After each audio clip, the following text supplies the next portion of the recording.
Qui dit retour du printemps, dit retour de la déclaration de revenus. La campagne 2025 démarre ce jeudi 10 avril. Et avant de remplir vos déclarations, sachez que certaines dépenses engagées peuvent vous donner droit à des réductions d'impôts. Ça serait donc dommage de passer à côté. Voici donc les dépenses en question. Parmi ces dépenses qui permettent de bénéficier d'un crédit ou d'une réduction d'impôt, vous avez les pensions alimentaires, les services à la personne, la garde d'enfants hors domicile, les frais de scolarisation ou encore les dons. Alors pour les pensions alimentaires, les montants sont plafonnés à 6 974 € si l'enfant est majeur, et s'il est mineur, vous pouvez déduire l'intégralité du montant versé.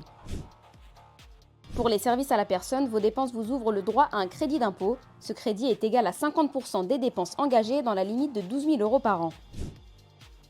Si vous faites garder vos enfants de moins de 6 ans hors domicile, pareil que pour les services à la personne, vous bénéficiez d'un crédit d'impôt correspondant à 50% de vos dépenses dans la limite de 3 500 € par enfant.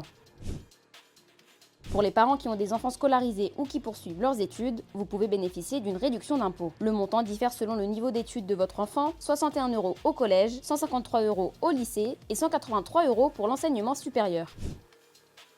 Enfin, si vous avez effectué des dons à des associations qui viennent en aide aux personnes en difficulté, vous bénéficiez d'une réduction d'impôt de 75% du versement retenu dans la limite de 1 000 €. Et la nouveauté de cette année, c'est que ce dispositif est élargi aux associations de lutte contre les violences faites aux femmes, les violences conjugales et les violences intrafamiliales.